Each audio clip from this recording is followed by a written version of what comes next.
Hoje vamos falar de um tema bem interessante: família, projeto de Deus. Será que Deus tem um plano para a sua família?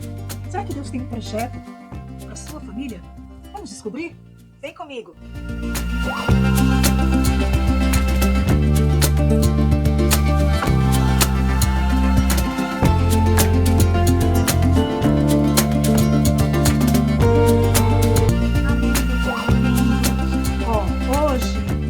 Compartilhando a tela agora, e o nosso tema vai ser família, projeto de Deus. Amém? Porque os projetos de Deus são perfeitos. Então vamos lá? Será que Deus tem um projeto para minha família? Vamos começar pensando nisso. Será que Deus tem um plano para minha família? O que é uma família segundo a palavra de Deus? A gente sabe que hoje há outros modelos de família que a sociedade colocou. Mas nós vamos seguir o modelo cristão, o modelo que a Bíblia ensina. Porque cada um hoje em dia está criando um modelo, né, de família. Nós vamos seguir o de Deus, porque a gente sabe, a Bíblia é clara e muito clara sobre o que é uma família e os papéis de cada membro dessa família. O apóstolo Paulo, ele colocou 4 instruções para os membros da família. Ele colocou para a esposa, para o marido, para os filhos e para os pais. 4. Porque às vezes o casal não tem filhos, e tem os casais que têm filhos, tá certo? Então ele deu instrução para os 4. E é nesse ponto que nós vamos estar estudando, tá certo? Então vamos pegar aí o texto que está lá em Colossenses 3, de 18 a 21, que diz assim: esposa, que cada uma de vocês se sujeite ao seu próprio marido, como convém no Senhor. Maridos, que cada um de vocês ame sua esposa e não a trate com amargura. Filhos, em tudo obedeçam aos seus pais, por isso é agradável diante do Senhor. Pais, não irrite os seus filhos, para que eles não fiquem desanimados. Então aqui nós estamos vendo que o apóstolo Paulo está falando para todos os membros da família. E agora nós vamos esmiuçar cada um desses membros da família. Nós vamos começar pela esposa, pela mulher. O papel dessa mulher nessa família, tá certo? Quando a gente lê o texto, parece que a princípio parece ser um texto assim, que as mulheres não gostam muito, né? A gente acha que as mulheres ficam chateadas quando fala em submissão, quando fala que ela deve se sujeitar ao marido. Mas será que a gente parou para pensar na segunda parte? Que fala que é como convém no Senhor? E é isso que nós vamos entender. E vamos entender também como era a situação dessa mulher quando esse texto foi escrito. Gente, a mulher, ela era uma propriedade. Antes de casar, ela era uma propriedade dos pais. Depois que casava, ela se tornava uma propriedade do marido. Ela não tinha um papel relevante para os homens daquela época na sociedade. Tanto é que quando dava qualquer coisa errada, falava assim, que foi ou a mulher, ou o filho, ou o escravo. Era assim, mais ou menos assim. E nós vamos ver que essa mulher, ela estava muito marginalizada, quase que excluída, sabe, tendo o seu papel na sociedade. E nós vamos ver que Cristo resgatou isso, e a gente já estudou outras coisas, como Cristo se aproxima daqueles que eram excluídos, como mulheres, crianças, samaritanos, leprosos, aqueles deficientes físicos, e de tantas outras pessoas da sociedade que eram excluídas. E as mulheres eram assim. Você sabia que os judeus antes oravam assim, né? Agradecendo a Deus por eles, né? Não ter nascido pagão, por não ter nascido escravo e nem ter nascido mulher. Olha como que era a situação, como começava o agradecimento nas orações. Então essa mulher estava dessa forma. A mulher era muito desprezada. E aí o cristianismo resgatou isso. Porque quando fala que ela, para a mulher ser submissa, como convém no Senhor, a gente vai entender isso. Então vamos lá. Então a gente viu que era muito difícil, o evangelho veio mudar essa estrutura, né? E elevou a importância das mulheres. Então a gente vai ver, olha aí, esposa, cada uma sujeita ao seu marido, seja submissa aos seus maridos. Só que isso também é reafirmado em Efésios, o mesmo, praticamente a mesma forma de escrita. E aí, quando a gente pega lá Gálatas 3, 27 e 28, a gente vai ver que essa mulher, ela deixa de ser uma propriedade. Ela começa a ter um papel relevante na sociedade, tá certo? Olha aí, Pedro, 1 Pedro 3, de 1 a 4, também fala dessa submissão, ó. Igualmente, vocês, esposas, estejam sujeitas, cada um ao seu próprio marido. Para que, se ele ainda não obedece à palavra, seja ganho sem palavra alguma, por meio da conduta de sua esposa, a observar o comportamento honesto e cheio de temor que vocês têm. Que a beleza de vocês não seja exterior, com tranças nos cabelos, joias de ouro, vestidos finos, mas que ela esteja no ser interior, na beleza permanente no espírito manso e tranquilo, que é de grande valor diante de Deus. Você está vendo já que começa a ter uma importância relevante já aí, que sem falar uma única palavra, com o seu testemunho, com as suas ações, ela pode ganhar o seu marido. E aí você fala assim, ganhar um marido para se continuar sendo submissa, mas a gente vai ver que é submissa em Deus, por Deus, para Deus. E aí nós vamos ver que tipo de submissão é essa? Não é a submissão que o mundo quer colocar na nossa cabeça, de inferioridade, subserviência. Não é isso que o apóstolo Paulo está falando. De jeito nenhum. Para ter uma ideia da nossa importância, que podemos ganhar uma pessoa para Cristo sem abrir a nossa palavra, com o nosso testemunho de fé.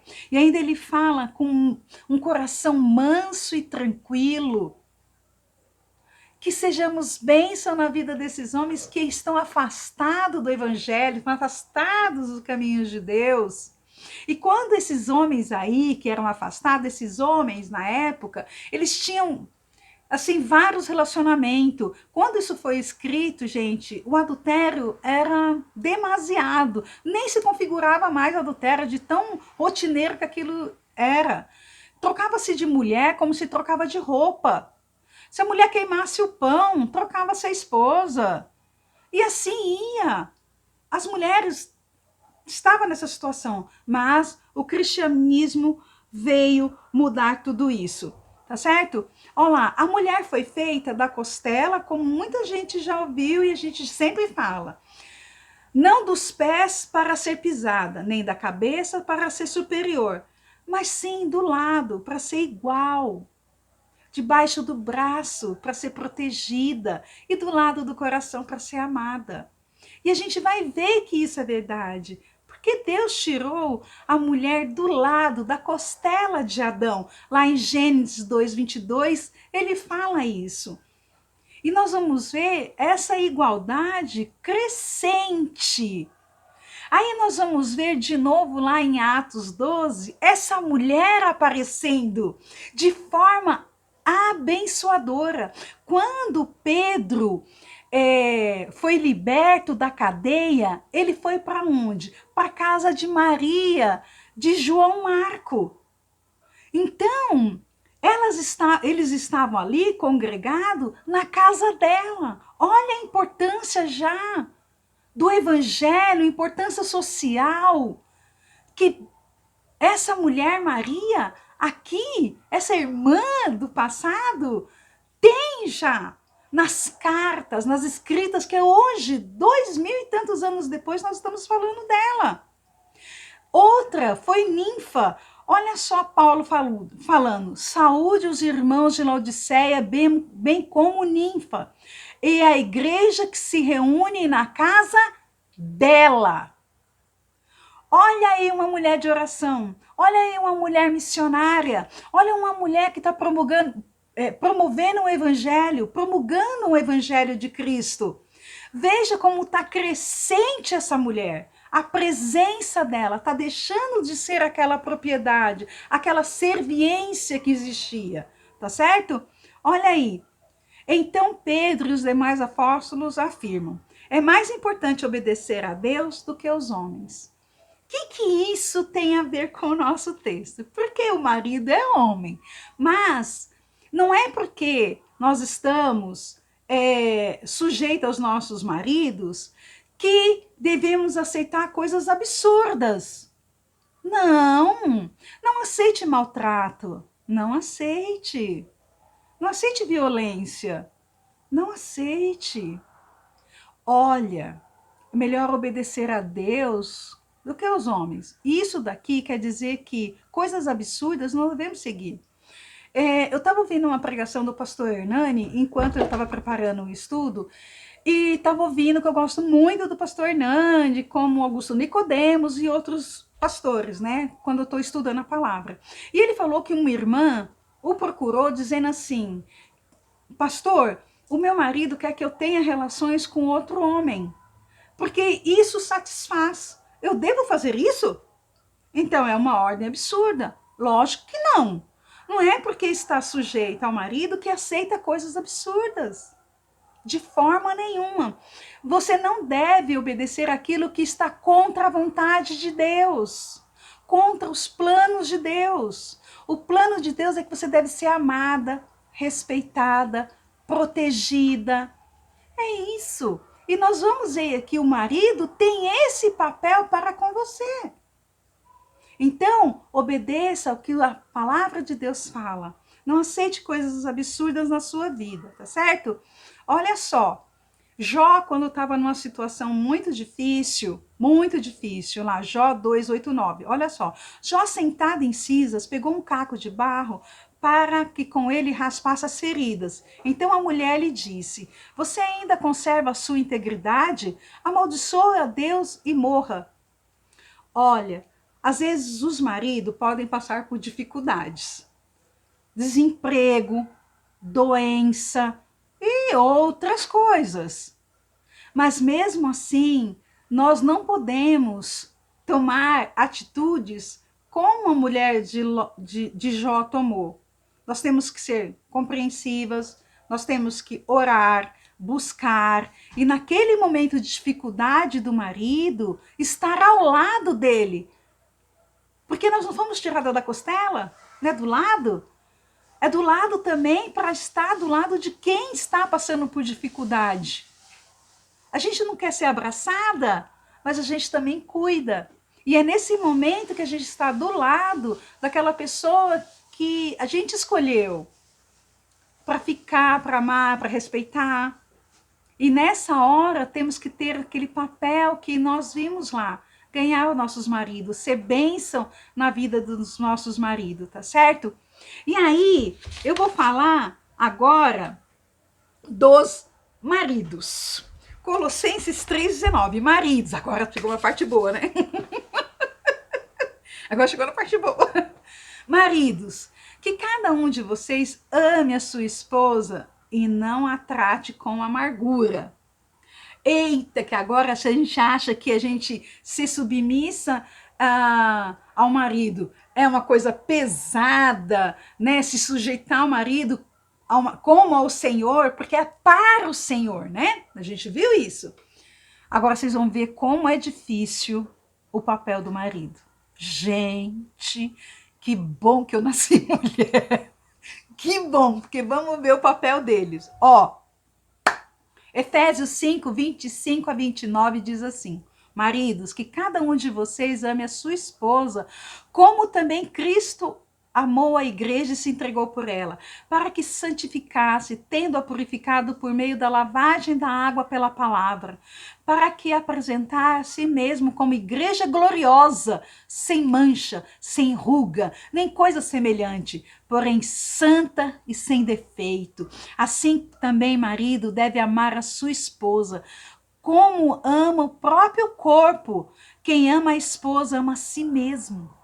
Porque ninguém jamais odiou seu próprio corpo. Ao contrário, o alimenta e cuida dele.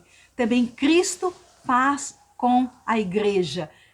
Eita Deus, que o negócio agora esquentou. O que nós estamos vendo aí? Gente, olha a comparação, olha a analogia, olha o nível de importância que você é, esposa. Marido, olha só a responsabilidade que você tem. Você, marido, tem que amar a sua esposa como Cristo amou a igreja e por ela se entregou. Como Cristo se entregou para a igreja? Igreja perfeita? Igreja sem pecado? Como é que nós estávamos? Nós tínhamos falha, temos ainda falha, mas ele morreu por mim, sabendo que eu era pecadora, sabendo que você é pecador. Mas ele se entregou a si mesmo. Olha só, vai vendo.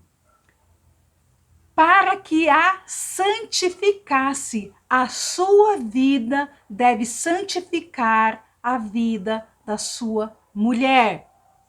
Para apresentar a si mesmo como igreja gloriosa. Ela é coroa da sua cabeça. Sem mancha, nem ruga, nem coisa semelhante. Porém santa e sem defeito. Mas será que nós não temos defeito?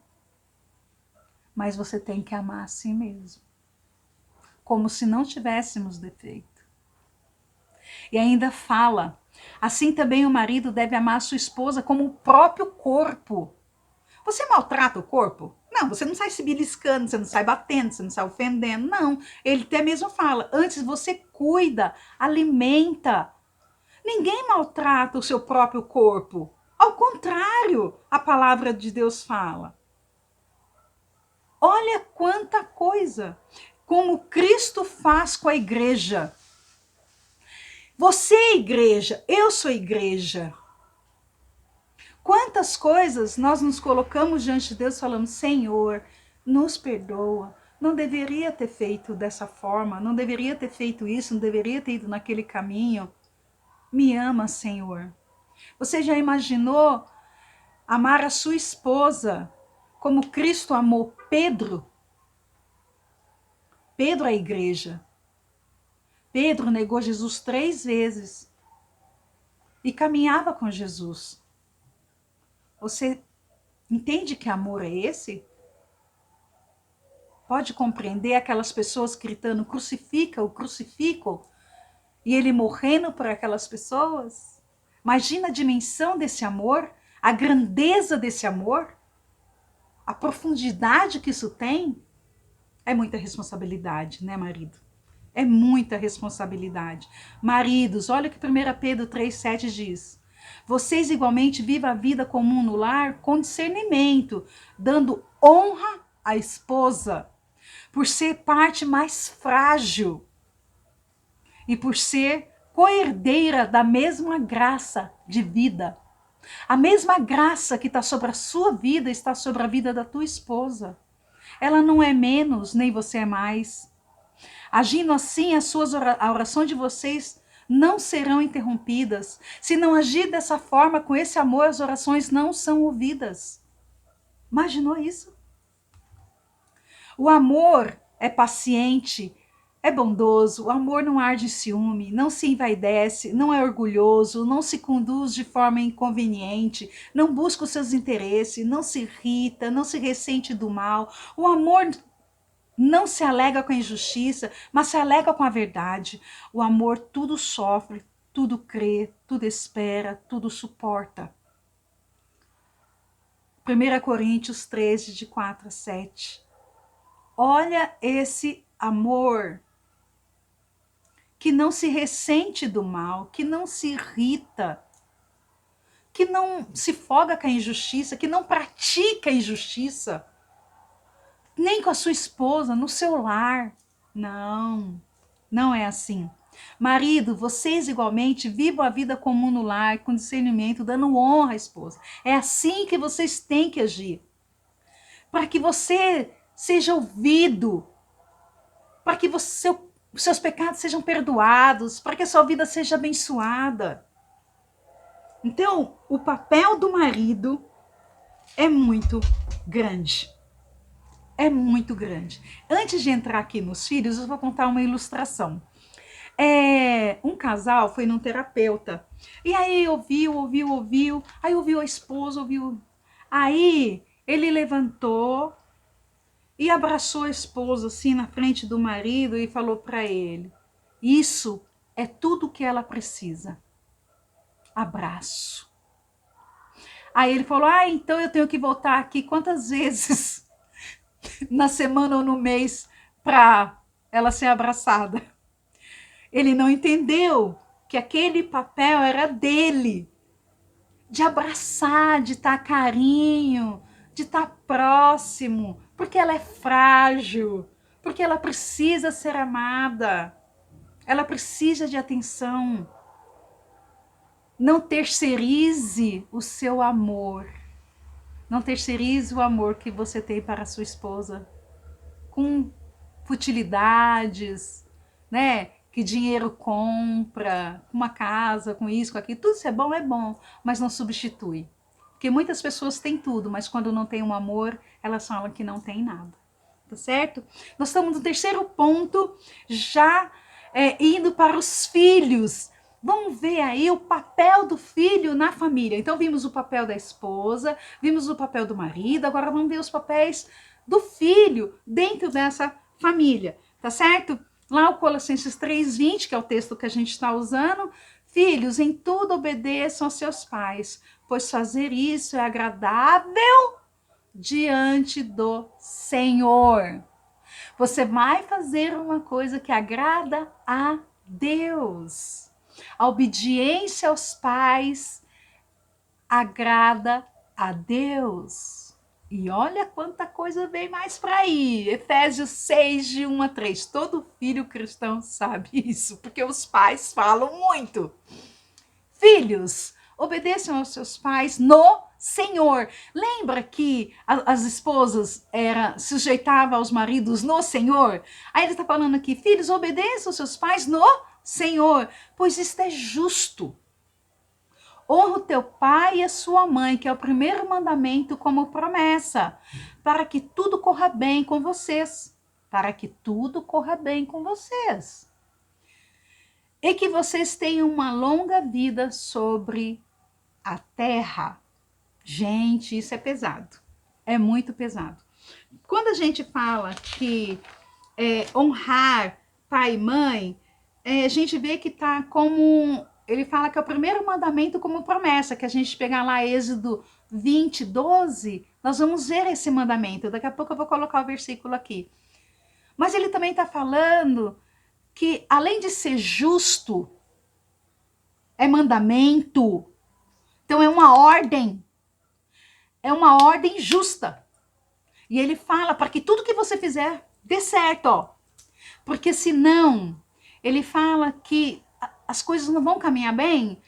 E ele fala assim, ó, para que teus dias, né, para que a tua vida seja longa sobre a face da terra. Porque ele está falando que filho desobediente morre antes dos dias. Os seus dias são abreviados. Os filhos morrem antes do tempo por desobediência. É verdade. E a gente vai ver isso de novo. De fato, Olha lá em Hebreus 11:6 que fala aí pra gente, pros filhos. Porque todo mundo é filho, né? De fato, sem fé é impossível agradar a Deus, porque é necessário que aquele que se aproxima de Deus creia que ele existe e que recompensa os que o buscam.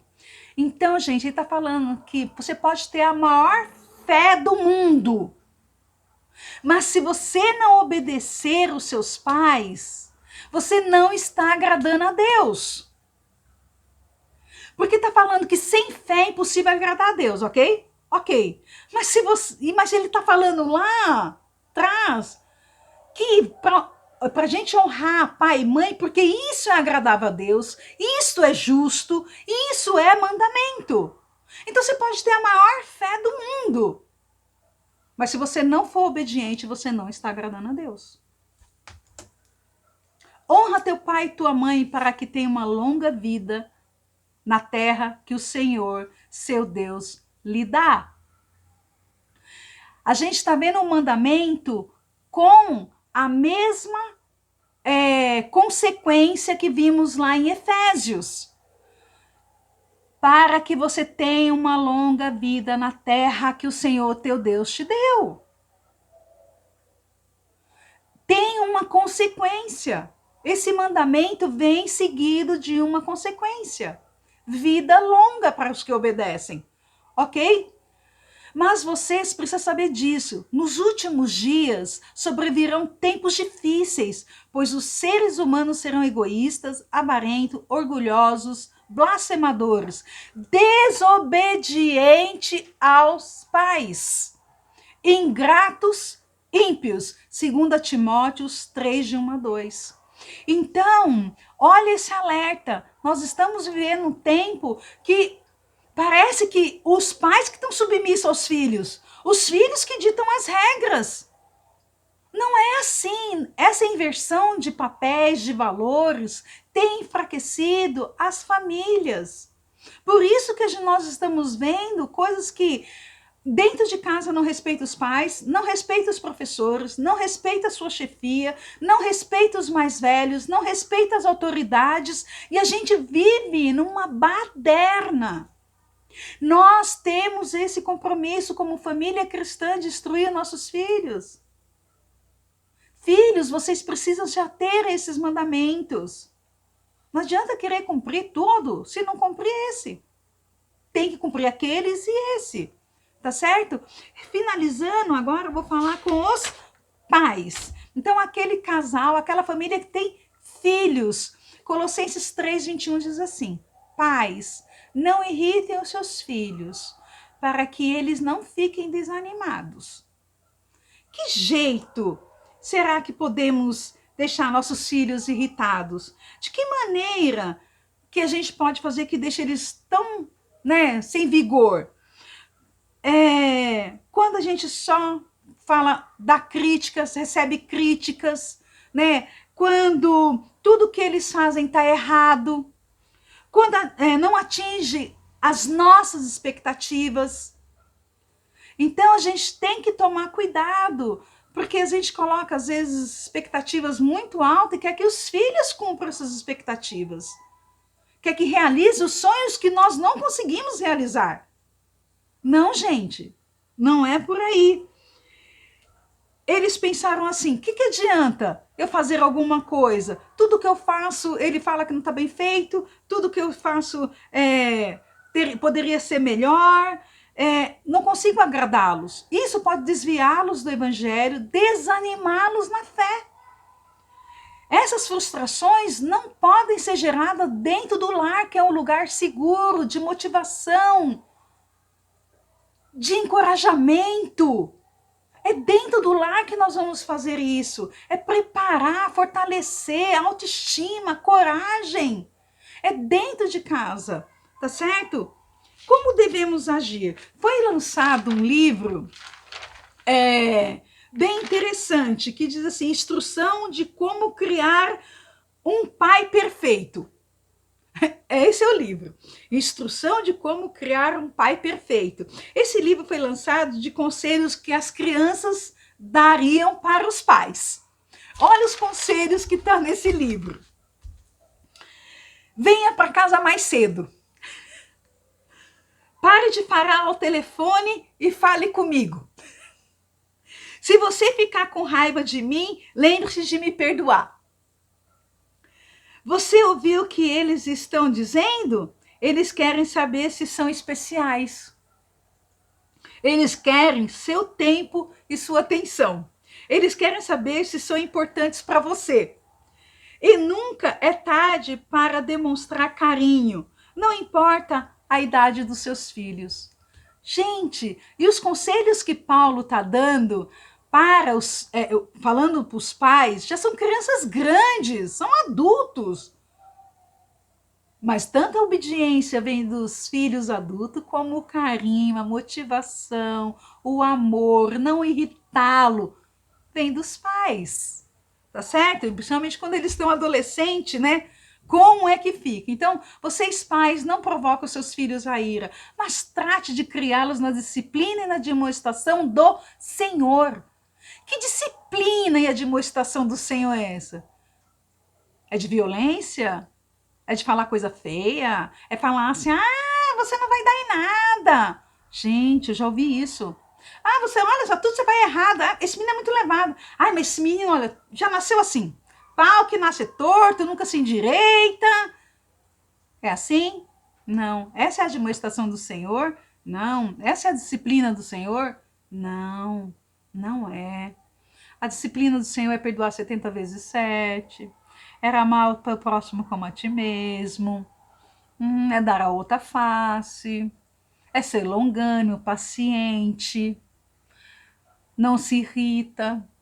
Vai vendo? Então, essa é a disciplina do Senhor que nós temos. É fácil? Não. Mas esse é o padrão de Deus que dá certo. Às vezes a gente quer ir por um caminho fácil, mas não é o caminho que vai dar certo. Tá certo? Então, concluindo, né? Nós falamos de 4, né, ordens que, se forem quebradas, né, esses papéis, gente, cada um tem um papel dentro da família. Assim como o homem não vai parir, né? A mulher tem um papel diferente do homem. É a mulher que dá a luz. Não é isso? É a mulher que amamenta. Mas quem está do lado encorajando, dando toda a estrutura, é o marido. Então, cada um tem um papel. Não podemos inverter esses papéis. Então, quando essas ordens são quebradas, começam a surgir os problemas em casa, a harmonia fica quebrada, tá certo? Aí fica um terreno, um território fértil para o mal entrar. E a gente não quer isso, de jeito nenhum. Deus quer restaurar o seu lar, segundo o que ele planejou.